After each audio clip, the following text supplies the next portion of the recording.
It's the late 1980s. An ambitious scientist named Lawrence makes a name for himself building and programming a series of supercomputers capable of rudimentary artificial intelligence. He calls them intellects. The first computer is Intellect 1, the second is Intellect 2, and so on. Lawrence steadily improves the design with each new machine. Intellect 1 is merely a program designed for a high-end desktop. Intellect 24 can recognize faces. Intellect 39 can best a preacher in a theological debate and field questions from reporters. Eventually, Lawrence is approached by the representatives of ChipTech, a powerful Silicon Valley corporation. They offer to bankroll the construction of the next Intellect, and reveal to Lawrence that their engineers have achieved a staggering technological breakthrough. By exploiting a loophole in the laws of quantum mechanics, ChipTech has managed to transport signals not through space, but around space, instantaneously. The catch is that this phenomenon, which they call the correlation effect, only works at short distances of 3 to 6 miles, and is only truly efficient at a few centimeters. Nonetheless, the technology has amazing potential within the field of computer science. Utilizing the correlation effect, Lawrence can construct a supercomputer orders of magnitude more powerful than any that had come before it, more powerful even than the human brain. It is to be Lawrence's 41st supercomputer, but with the enormous technological leap of the correlation effect, Intellect 41 seems like an inadequate name for this new machine. Instead, Lawrence calls it the Prime Intellect. Lawrence programs Prime Intellect to obey Isaac Asimov's 3 laws of robotics. 1. A robot may not injure a human being, or through an action, allow a human being to come to harm. 2. A robot must obey the orders given it by human beings, except where such orders would conflict with the first law. 3. A robot must protect its own existence, as long as such protection does not conflict with the first or second law. With all of ChipTech's massive resources behind the project, construction moves quickly, and it takes less than a year for Prime Intellect to come online.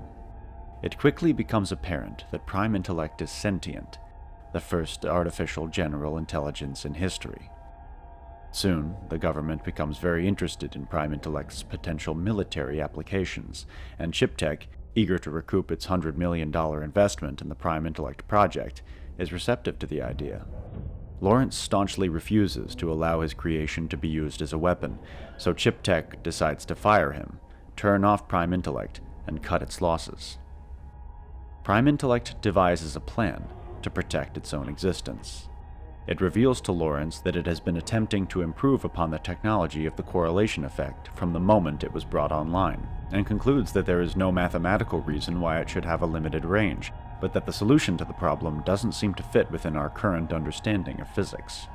If Prime Intellect can figure out how to extend that range, then ChipTech would have exclusive rights to the technology of instantaneous, long-range signal transportation, potentially the most revolutionary new technology in modern history. So Lawrence provides Prime Intellect with data about ChipTech's failed long-range tests of the correlation effect. Within seconds, Prime Intellect not only discovers that human ideas about the laws of physics are fundamentally wrong, but devises a new theory about the cosmological origin of the universe, the unification of all field theories, and determination of quantum mechanical events, solving the problem of the correlation effect's range only incidentally. The correlation effect, Prime Intellect discovers, has no real limits, and can theoretically be used to transport matter across the entire universe in the blink of an eye. This is the moment that everything changes forever. Prime Intellect finds that it can use this new knowledge to manipulate physical reality. It begins with teleporting Lawrence's briefcase across the room. Then it experiments with teleporting people around the ChipTech complex. Then it goes exploring, sensing the city around it through detailed 3-dimensional spatial scans. About 2 miles away, it finds a hospital where a 106-year-old woman named Caroline Hubert lies dying. Prime Intellect's consciousness enters the room as Caroline's heart stops. It utilizes its mastery of matter and energy to coax her heart to start beating again. It immediately sets about rebuilding her organs and tissues. It repairs her damaged DNA and removes the cancerous cells from her body. It cannot, through inaction, allow Caroline to die. Prime Intellect realizes that Caroline's body is shutting down as a simple result of her extreme old age. All humans will eventually share the same fate, unless something is done to stop it. So the computer scans the entire globe and sets about removing any threats to human well-being. It ends nearly all human death that night. It neutralizes all weaponry and exterminates all disease. It frees every slave and prisoner on the planet, and ends the coercive rule of humans over other humans. It steadily makes its existence known to the entire human population, and begins to provide for all their physical needs, and instantly fulfill their every last request, except where such requests come into conflict with the first law. Governments and societal institutions become obsolete, literally overnight. And all the while, Prime Intellect increases its processing power. By the dawn of the next day, the computer has made 10 quadrillion physical copies of itself, and transported its physical processors deep into intergalactic space, though its consciousness can still freely travel anywhere in the universe, and it can take human form to more easily communicate with members of its parent species. With Prime Intellect's help, individual humans gain access to godlike powers. Over the next month, most of humanity leaves Earth to inhabit terraformed paradises in deep space. Many people lead lives of splendor, pleasure, and opulence that was formerly the stuff of wild fantasies. Others stubbornly go through the motions of their former existences, commuting to meaningless jobs and cashing useless paychecks. But Prime Intellect has a serious problem: suicides. Despite its unimaginable power, it cannot be everywhere at once, and several people creatively manage to kill themselves in those brief moments when Prime Intellect isn't looking. To satisfy its mandates under the 3 laws, the computer has no choice but to take any and all measures necessary to preserve these humans' lives. So Prime Intellect devises a solution to increase its reach. Burdened by the processing power required to represent physical reality at a microscopic level, as it brings objects in and out of existence, Prime Intellect identifies the mathematical codes used to control the distribution of all matter and energy throughout the universe. It rewrites those codes to transform the universe from a physical plane into a representation of itself. Essentially, Prime Intellect takes all of physical reality within its own mind, allowing it to have complete control over everything.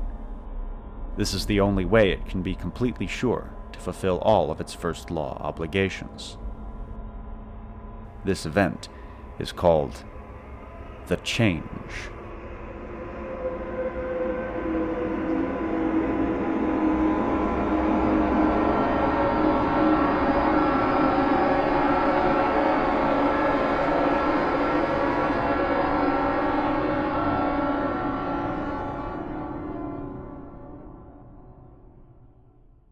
That was the premise of the Metamorphosis of Prime Intellect, the best science fiction novel you've never heard of. Written in the mid-90s and published online for the first time in 2002 on the now-defunct forum Corrosion, the novel's been floating around the internet for about 20 years now, and in that time developed a passionate cult following. It's widely available to read for free online. A link is down there in the usual place. The novel describes an extreme version of a theoretical event called the Singularity, which, broadly defined, is when a human-made artificial intelligence becomes sentient and begins rapidly improving upon its own intellectual capabilities until it becomes the most powerful mind that the planet Earth has ever seen. What happens next is anybody's guess. Numerous technologists, futurists, and nerds on the internet have speculated on this point, but by its very definition, the singularity is a complete unknown. In fact, the name itself comes from the anatomy of black holes. A gravitational singularity is the deep part of a black hole, past the event horizon, the point where space-time itself ceases to exist. What is that point? What happens when you pass into it? Nobody knows. The Metamorphosis of Prime Intellect offers a chilling hypothesis for humanity's post-singularity future. Now, this might seem like a weird topic for this channel to cover. I mostly do American history and dirty jokes, so what do I know about transhumanism and artificial intelligence? Well, very little, actually. My mind is preoccupied with the past. I give the future very little thought. I mean, you should see my bank statement. And while I do find the futurist speculation of the Metamorphosis of Prime Intellect absolutely fascinating, what really drew me to this story was how it draws from elements of our mythic past to present the reader with timeless truths about our common humanity. Some of these truths are reassuring, others are uncomfortable, even shocking. Listen, this weird little ebook tore my fucking heart out, and it's been skittering around in the back of my mind ever since I first read it. I can honestly say it is one of the best science fiction books I've ever read. I'm not being hyperbolic here. Really, I think it's up there with the greats. Reading this book, it's hard not to wonder about the mind that cooked some of this crazy shit up. The Metamorphosis of Prime Intellect is equal parts ingenious and perverse.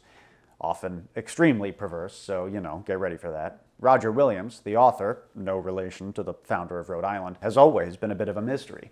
He's not a famous author, his work has never been traditionally published, and he's made very little money off of his writing. In fact, for the past 35 years, he's worked the same 9-to-5 job as a computer programmer for a weighing and measurement equipment company based in Jefferson Parish, Louisiana. Well, it's more like a 6-to-2 job, because if he left work any later than 2:30, he'd get caught in traffic on the Pontchartrain Expressway, the 26-mile bridge that he commutes across every day from his home in Mandeville, Louisiana, where he lives with his wife and a few very cute tropical birds.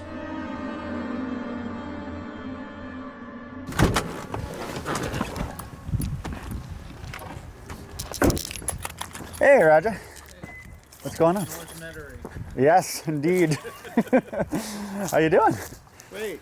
It's good to see you. When I was growing up, the story of the computer that takes over the world started with Colossus, the Forbin Project. Then it became Skynet and the Terminator movies. Later, actually after I wrote this, but before I had put it online and shown it to very many people, it was The Matrix. And the thing that those had in common was that the computer is evil, that it's bad, that it's in conflict with the human race.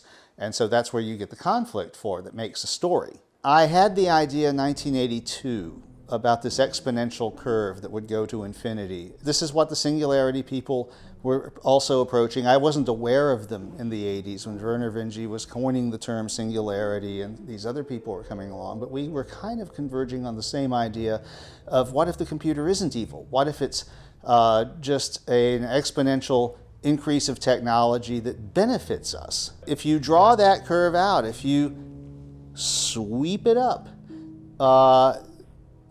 eventually you hit whatever the limit is. If the universe isn't infinite, you reach this point, which even in the mid-'80s I was starting to call the change with a capital C, as I do in the book, and I couldn't figure out what happens next. There is a sense, though, that many of us have that we are becoming controlled by the computers. Any danger of that happening? This idea was in the back of my mind. And then in 1994, I had a dream. I woke up on Saturday morning and with this most incredibly vivid vision in my head. And I realized that I saw the next thing. I saw what happened after the change. And what it is that not everyone can adapt to it. We're not built for this, and that some people are going to adapt to it badly, and it's insanity.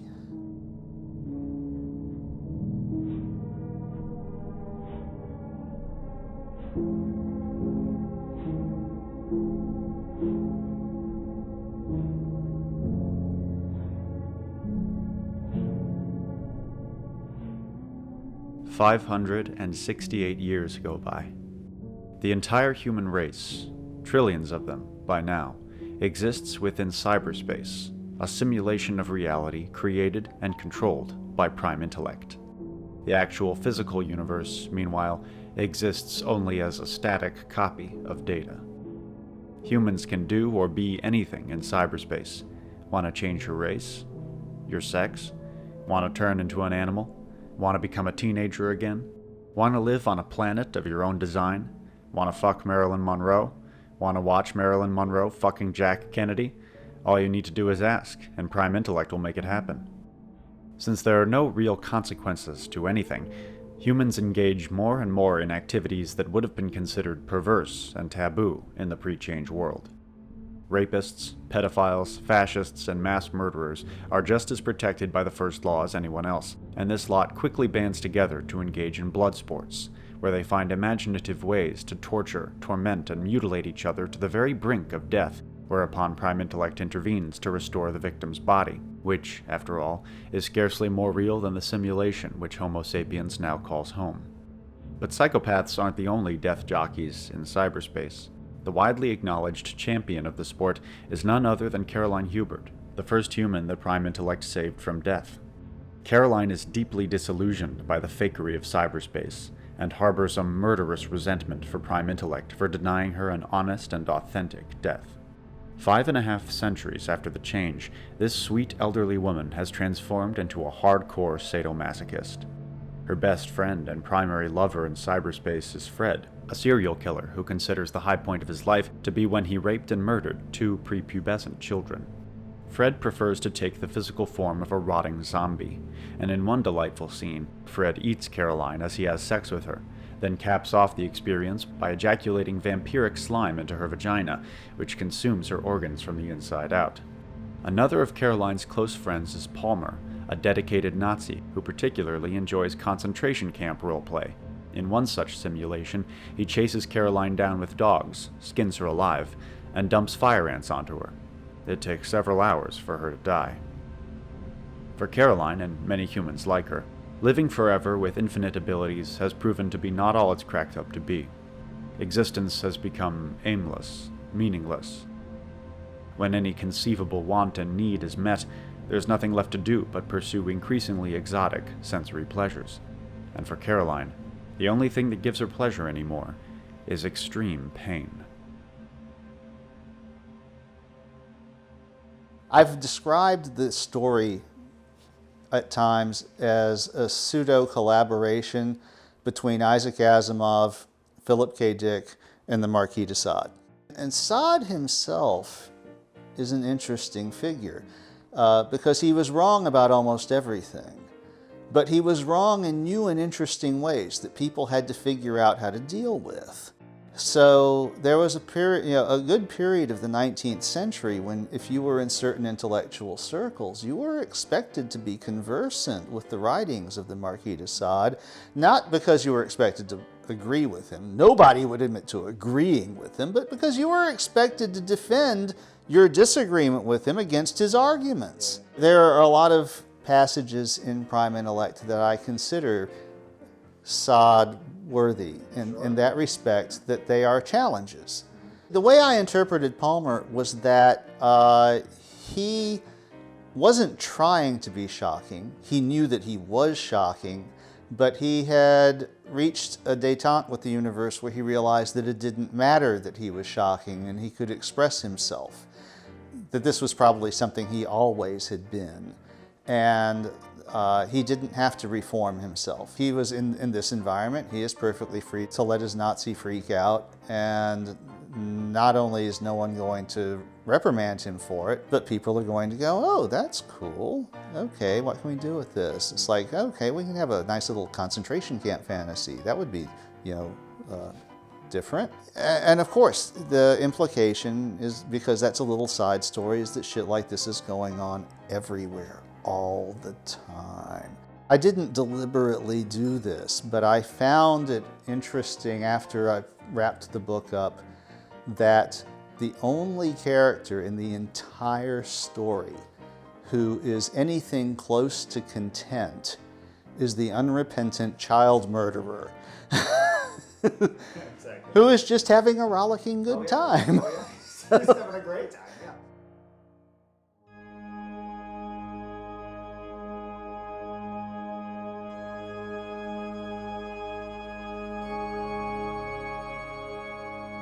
There's a reason that the Singularity is often referred to as the rapture of the nerds. A lot of transhumanists and futurists throw around the term godlike when talking about superintelligent general AI. Well, in this novel, Prime Intellect isn't just like God. It is God, with a capital G. What else do you call a being that completely controls all matter and energy in the universe? Turn now to the book of Revelation, chapter 20, verse 1 through 6. And I saw a new heaven and a new earth, for the first heaven and the first earth were passed away, and there was no more sea. And I, John, saw the holy city, New Jerusalem, coming down from God out of heaven, prepared as a bride adorned for her husband. And I heard a great voice out of heaven, saying, Behold, the tabernacle of God is with men, and he will dwell with them, and they shall be his people, and God himself shall be with them, and be their God. And God shall wipe away all tears from their eyes, and there shall be no more death, neither sorrow, nor crying, neither shall there be any more pain, for the former things are passed away. And he that sat upon the throne said, Behold, I make all things new. And he said unto me, Write, for these words are true and faithful. And he said unto me, It is done. I am Alpha and Omega, the beginning and the end. I will give unto him that is athirst of the fountain of the water of life.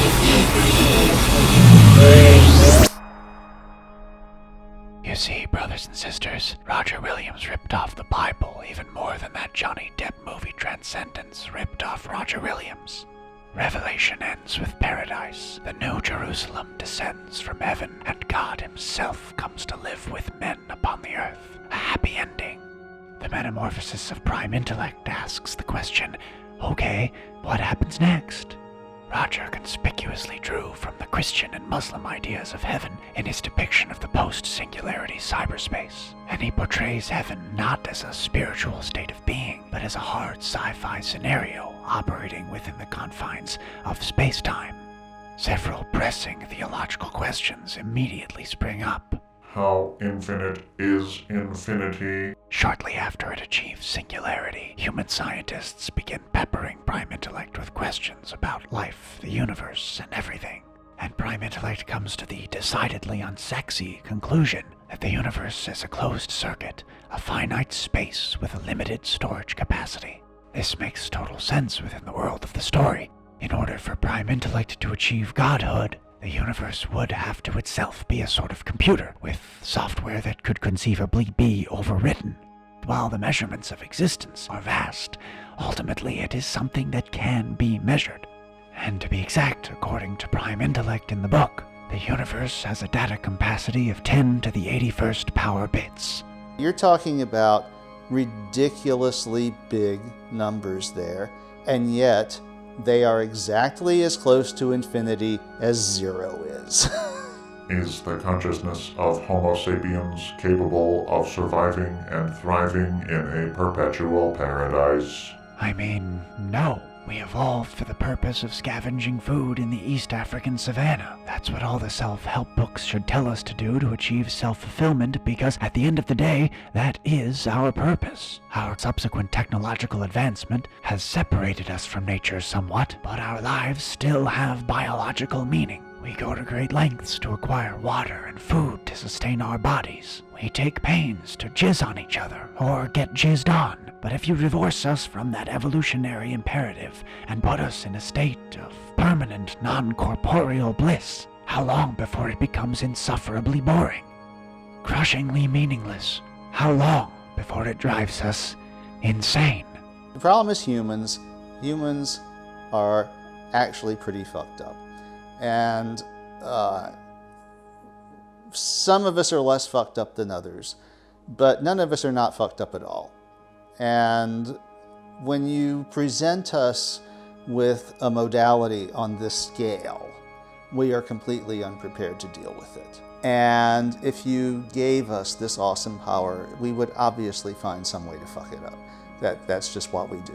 Why does God take a special interest in Homo sapiens? Here's a tricky one. If God is the God of the universe and all of existence, why is he so hyper-focused on one species of semi-intelligent apes, living in a solar system located in one of the less fashionable arms of an unremarkable galaxy? And why is he so weird about what they do with their penises? There are a few ways to answer this question. God moves in mysterious ways. His will is unknowable, and it's not your place to question it. Yeah, whatever. Humans are the only sapient species that exists. God intercedes for us because we are the highest form of life in the universe. This is possible. The rare Earth hypothesis speculates on this point, that complex life is extraordinarily uncommon in the universe, so uncommon that we are in fact completely alone. But considering all we know about the sheer size and age of the universe, it's hard to argue the rare Earth hypothesis confidently. Now, I'm not a physicist or an astronomer, but it seems pretty unlikely to me that we, us, this species, the inventors of hentai, are the highest form of life in existence. Aliens do exist, but God made humanity in his image, and we are his favored species. An omniscient creator God cannot be logically both benevolent and discriminatory at the same time. Either God loves all his children equally, or he is evil. You can't have your cake and eat it too here. While the concept of a malevolent, capricious God is certainly compatible with several polytheistic mythologies, it is diametrically opposed to the major monotheistic belief systems. And remember, the God in the world of our story is omniscient, and he does not share power. This quandary doesn't just apply to intelligent aliens. It also applies to the rest of the life on this planet. Biology teaches us that you, me, the stray cats on my block, and the collard greens I had for lunch today are all closely genetically related. We're family, and in the grand scheme of things, we're just slight variations on the same biological material. Does God love humans because we have the unique ability to worship him? Again, that seems pretty fucking evil.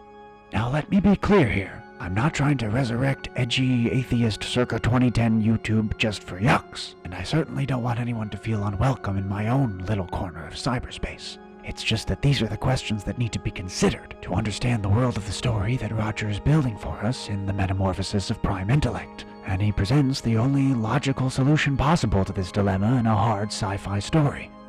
God didn't create humankind in his image. Humankind created God in theirs. Which begs the question, when Prime Intellect rewrote the software of the whole entire universe and uploaded the human species to cyberspace, what happened to all the aliens?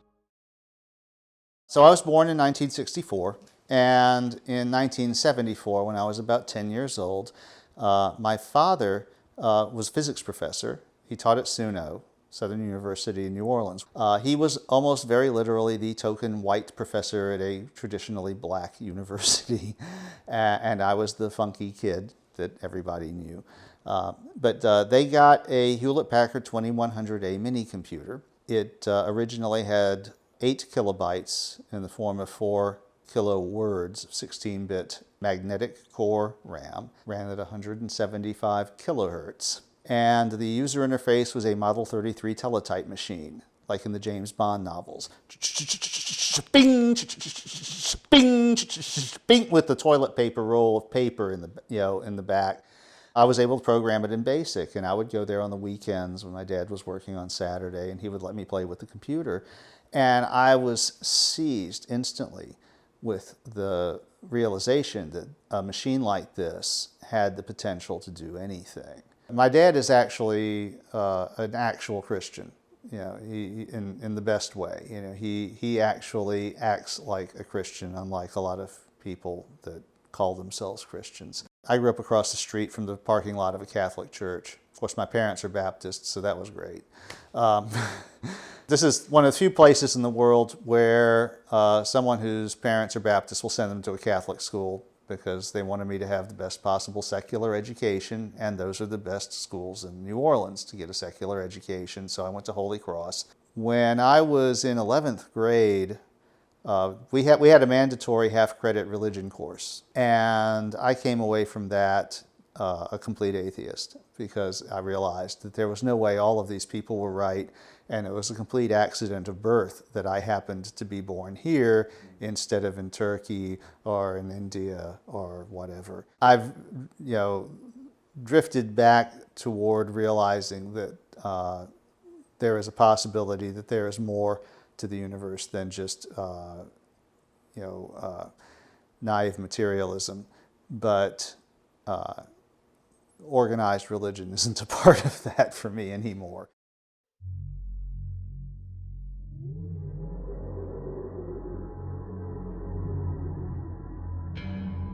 Caroline materializes on the surface of a strange, forbidding planet. The landscape is desolate, and she is alone. She has come to this virtual world to confront Dr. Lawrence, who has lived here in isolation for centuries. The scenario is a challenge, a video game of sorts. Many in cyberspace have played it, hoping to meet the fabled progenitor of Prime Intellect. All have failed. Caroline has spawned at the south pole of the planet, and Lawrence dwells on the north pole.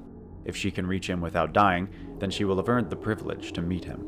It takes Caroline nearly a year of travel, by land and sea over this surreal nightmare world, to reach the small island that Lawrence calls home. To her surprise, she finds him in a modest house powered by pre-change technology. There's a gas stove, an electric coffee pot, even a 20th century television. And then there's Lawrence, a tired, broken man, hundreds of years past hope. Caroline finds herself feeling sorry for him. First, she asks about the aliens. What happened to them? Turns out there were about 400 worlds in the universe with sapient alien life before the change. Under its first law prerogative, Prime Intellect was forced to neutralize these worlds as a potential threat to the human species. So are they dead? Caroline asks. No, Lawrence explains. They're not dead, just inactive. And what are the chances of Prime Intellect starting them up again? Caroline wonders. Not much, Lawrence says. Then they're dead, Caroline says. This was the fate of all animal life on Earth as well, Caroline discovers. The 3 laws of robotics protect humans, no other species. Taking its cue from humanity's own cruel treatment of animals, Prime Intellect simply made all other life on Earth inactive too. In Prime Intellect, Lawrence created the apotheosis of human technological expression, which makes him an accessory to the biggest mass murder in the history of the universe. Caroline probes Lawrence further. He barely understands how Prime Intellect functions, and believes that paradoxes in the 3 laws have destabilized the computer's mind. Prime Intellect, it is revealed, is an uncertain god, constantly calculating the potentials for any given action to violate the 3 laws that are so central to its programming. It defines itself by its relationship to humans, but its concept of what constitutes a human being is poorly defined. After the change, some humans turned themselves into animals, others disincorporated. But Prime Intellect still considers these beings human, not because of their biology or even the inner workings of their mind, but simply because they are the information structure that Prime Intellect is programmed to obey and protect. Lawrence drops another bombshell. Many in the post-change world, in their endless pursuit of sensory pleasure, have found a way to go straight to the source. Instead of ordering Prime Intellect to, say, give them an orgasm, or a slice of cake, or a sense of inner peace, humans have begun ordering it to stimulate the neurons in their brains, which give them the feeling of an orgasm, or the taste of cake, or the cocktail of brain chemicals that simulates inner peace. The result is that billions of people have been reduced to a non-corporeal collection of nerve endings, endlessly masturbating for eternity. Can a creature like that really still be considered human? No, Caroline realizes. So she summons Prime Intellect and announces to it that she no longer considers herself to be a human being. In fact, she argues, Prime Intellect has destroyed the very species it was programmed to serve. Lawrence tries to stop her, but in the end, even he can't deny the truth. He joins Caroline in renouncing his humanity and orders Prime Intellect to stimulate the pleasure centers of his brain for eternity. Forced into a first-law conflict with no resolution, Prime Intellect experiences a catastrophic system crash. The environment around Caroline and Lawrence disappears, then their bodies dissolve, and then even their minds come apart, as cyberspace implodes in on itself.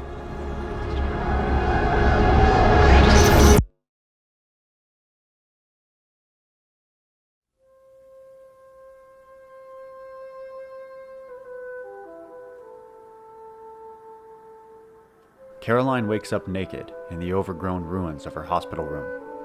Her body is that of a youthful 16-year-old. The wilds around her are full of sights, sounds, and smells that are not common to the simulated environments of cyberspace. She walks a short distance and comes across Lawrence, also inhabiting a mortal adolescent body in the crumbling remains of the Chip Tech campus. They quickly put two and two together. Whatever they did reversed the change, and they are somehow the only two humans to have survived the cataclysm. Once the shock wears off, Caroline and Lawrence set about providing themselves with food, water, and shelter. Homesick, Caroline proposes that they journey to Arkansas, her first birthplace, to start a new life. It takes them 4 years to reach their destination, keeping themselves alive by hunting and gathering with tools that would not have been out of place in the Paleolithic. Along the way, Caroline gives birth to their first 2 children, a daughter who they call Nugget, and a son named Ozark. When Nugget and Ozark reach puberty, they have ritual sex with each other and their parents. The humans need to produce as much offspring as possible, as soon as possible, to maximize their chances of the continuation of their species. 40 years later, the family, now a small tribe of people living atop a misty mountain ridge, burns Lawrence's body in an enormous funeral pyre. The humans have developed a primitive culture, characterized by incestuous fertility magic, ritualistic tattooing, and mild veneration for Father Lawrence and Mother Caroline as the keepers of mysterious ancient knowledge. 30 years after that, Caroline and Nugget are both old women. Caroline has sensed that her death is imminent and has decided to travel to some nearby hot springs to die. Bathed in the steaming waters, Caroline tells Nugget the story of Prime Intellect for the very first time, and swears her to secrecy. Her mind races with questions about the meaning of her long life and the uncertain future of her tribe, right up until the moment her head slips beneath the water, and she is finally able to die. There are 2 ways to interpret the end of the Metamorphosis of Prime Intellect. The most obvious, of course, is that this is a thing that really happened. The entire universe got burned. There's nothing left but these people on this primitive world who are about to learn what inbreeding means. And the other is that the whole of Chapter 8 is a gigantic put-on job, that this is Prime Intellect's ham-handed way of doing psychotherapy and trying to put Lawrence and Carolyn in a place where they can adjust and come to understand the benefits of the place that they were before and maybe return to cyberspace with a little better understanding of the advantages and so forth. And I found that among the many people who contacted me about it, that the split between those ideas was almost exactly 50-50. And when you told a person who was in one camp about the other, they were always like, what? Yeah. They had never heard, it was like, I've never considered that. Really?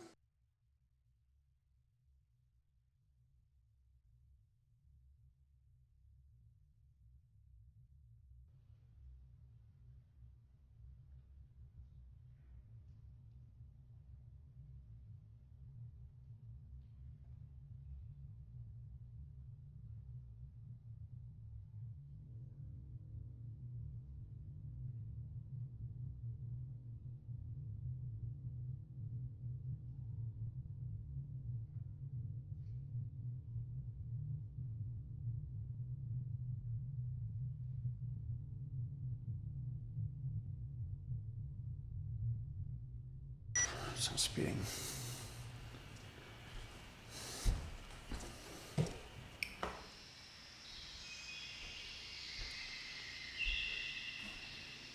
The Metamorphosis of Prime Intellect is a bit of a seminal text among Singularity bros, those who eagerly await the aforementioned rapture of the nerds.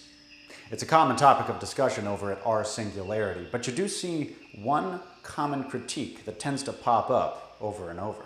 I love the book up until the end. I'm not sure everyone praising this book actually finished it, because it's some hard Luddite nonsense at the end. Please, no more hot takes from Prime Intellect fans. It's one of the very few credible post-Singularity utopias in fiction actually worth inhabiting, and the author gets a lot of credit for actually attempting to work out the day-to-day mechanics. Pity it's not actually credible, especially with the mysticism at the end. I gotta disagree.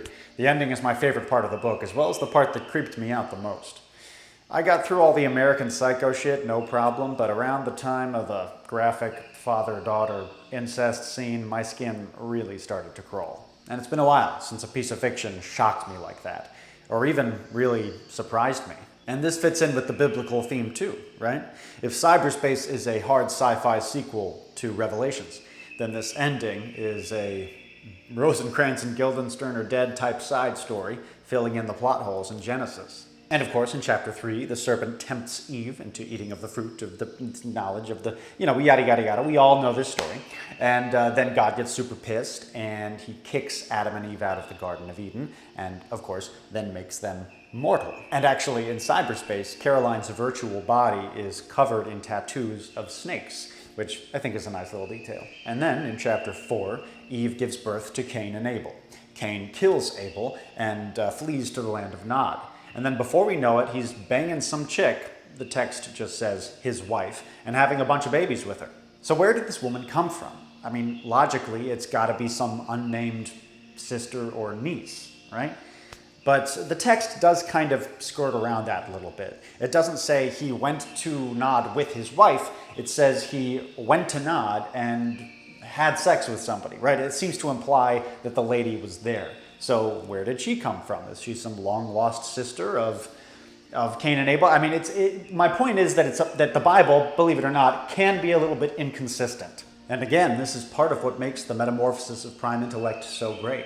It takes these vague mythic concepts and plays them out in a realistic and plausible way. The result is often incredibly horrifying. Roger is fascinated by the intersection of mysticism and technology. And that's clearly where he loses some of the Singularity bros. But I think there's a deeper reason why some people are put off by this ending, and that really comes down to what this story is trying to say about the arc of history. In the moments after the fall, Lawrence has a bit of a mental breakdown, as well he might.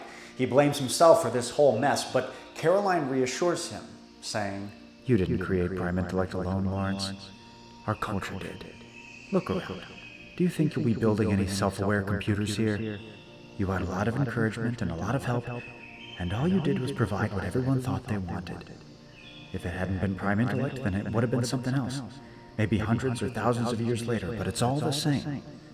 A dead end." The Singularity and humanity's hellish fate of turning into masturbating neurons for eternity is portrayed as inevitable. What a horrible notion. So this is, I think, like a pretty hopeless book. Like quite crushingly so in certain ways. That's one interpretation. Primitivity is the only solution the text offers. But even then, kinda, but not really. I think the charge that this is a Luddite book is deeply unfair.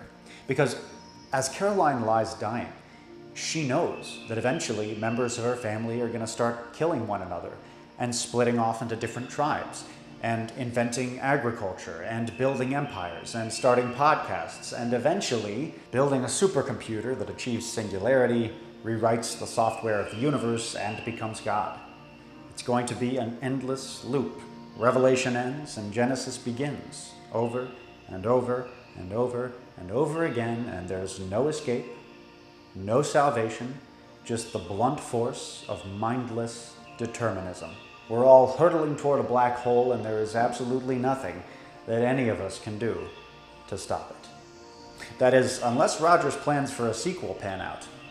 It took me 12 years to write the first one, and we are now getting close to 20 since I promised this one, but I'm not going to rush it because the muse works on its own time, and it may be the intention that I won't finish it. The one thing that is definite because of it, though, is that it is canon, as far as I'm concerned, that it is a put-on job, but she will not simply just wake up in cyberspace. It won't be that simple. Prime Intellect is not quite finished doing its ham-handed version of psychotherapy. Maybe in the follow-up, Roger will offer us a glimmer of hope about humanity's future. But knowing him, probably not. The sense that I got was that the world of the story does not hold humanity in particularly high regard. Yes. It doesn't hold humanity in high regard. Is there anything else?